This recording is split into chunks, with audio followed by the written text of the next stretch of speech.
Iran ने red सी में मजबूत की मिलिट्री पोजीशन। इस वक्त की बड़ी खबर, इजरायल ने ईरान पर लगाया नेवल तैनाती बढ़ाने का आरोप। शॉट्स के साथ दक्षिण क्षेत्र में गश्त कर रहे हैं ईरानी वॉरशिप। इजरायली रक्षा मंत्री ने कहा इजरायल ने ईरान के 4 वॉरशिप की सैटेलाइट तस्वीरें जारी की। ईरान की 1 दशक की सबसे बड़ी तैयारी है, यह इजरायल ने कहा है।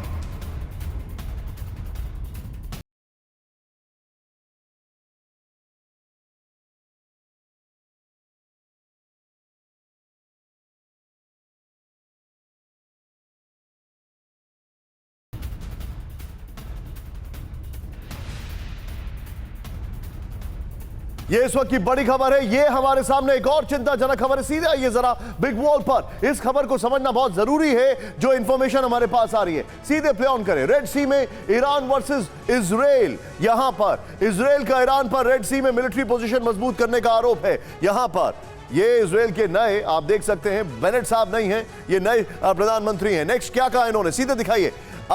ईरानी सैन्य तैनाती से क्षेत्रीय स्थिरता और व्यापार को खतरा है, इजरायल ने कहा है। ईरान के वॉरशिप दक्षिणी क्षेत्र में गश्त कर रहे हैं, इजरायली रक्षा मंत्री ने कहा है। पिछले महीने ही हमने ईरान की 1 दशक में सबसे मजबूत स्थिति देखी है, यह इजरायल कह रहा है। मैं सीधे चलूंगा इसी ब्रेकिंग और इसी शॉट के साथ, इस वॉल के साथ।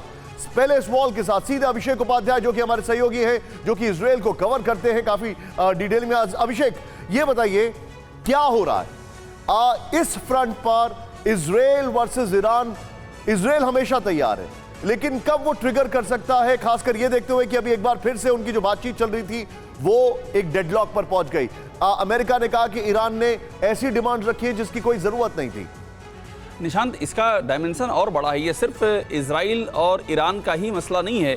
इजराइल क्या कह रहा है, आप ध्यान दीजिए। इजराइल कह रहा है कि वो जिस तरह से रेड सी में ऑपरेट कर रहे हैं, उनकी जो टेक्नोलॉजी उनके पास उसने ट्रेस की है वो इंटर कॉन्टिनेंटल बैलिस्टिक मिसाइल की है और वो सीधा यूरोप को निशाने पर लेगी। और ये उस दौर में हो रहा है जबकि ईरान का जो नेगोशिएशन है अमेरिका के साथ में, न्यूक्लियर जो उनकी डील हुई थी, जो ट्रंप के ज़माने में रद्द कर दी गई थी, वो बहुत ही क्रिटिकल स्टेज में पहुंच गया है और ईरान में लगातार न्यूक्लियर जो प्रोग्रेस है उसके सबूत मिल रहे हैं। तो ऐसे में वो यूरोप की बात कर रहा है। इजराइल की पूरे यूरोप को टारगेट कर सकता है ईरान, यानी कि उसका सीधा सा आशय है कि ये दूसरा नॉर्थ कोरिया बनता जा रहा है इस पूरे रीजन पे। इस पर मुझे को, इजराइल को ही नहीं, इस पर पूरी दुनिया को ध्यान देने की जरूरत है। आप जो बता रहे हैं